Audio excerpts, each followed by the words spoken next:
جربتوا الحلا التركي الترند الكازان دي بي أو المهلبية التركية؟ بهذا الفيديو سويتها بأسهل وأسرع طريقة، والطعمة كتير طيبة وبيحبوها الكبار والصغار.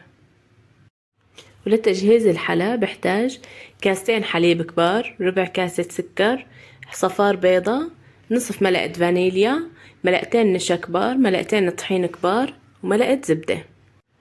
وبطنجرة أو بأي وعاء بننزل أول شي الحليب، وأنا ضفت ملعقتين قشطة للحليب لحتى تزيد من دسامتها. نزلت الطحين والنشا والسكر والفانيليا، صفار البيضة، وآخر شي الزبدة. وبنخلط المكونات كلها مع بعض قبل ما نرفعهم على النار. وهلأ بنرفعهم على النار وبندل نحركهم.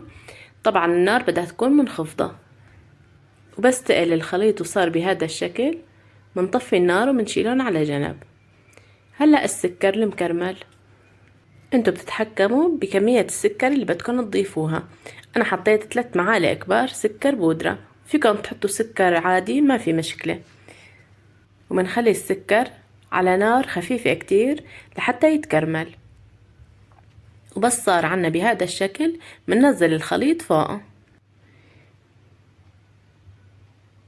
بنوزع الخليط بهذا الشكل وبنتركهم بعد الغلي 7 دقايق على نار منخفضة.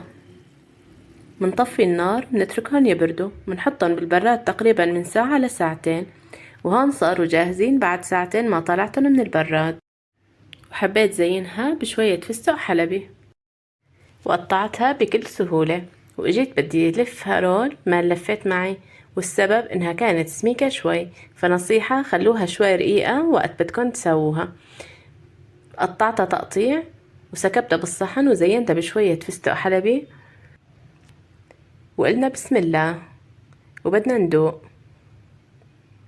وهذا شكل النهائي، شكله بشهي، وكانت الطعمة كتير كتير طيبة، ونكهة القشطة والدسامة ظاهرة فيها وشبيهة لطعمة الكريم كراميل. وهاي اللقمة بدنا ندعمها ليوسف الغالي. بدنا ندوق على الأكلة الحلوة الطيبة. بسم الله.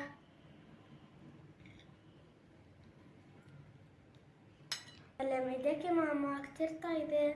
جربوها وخلينا نساوي هذا الحلو ترند.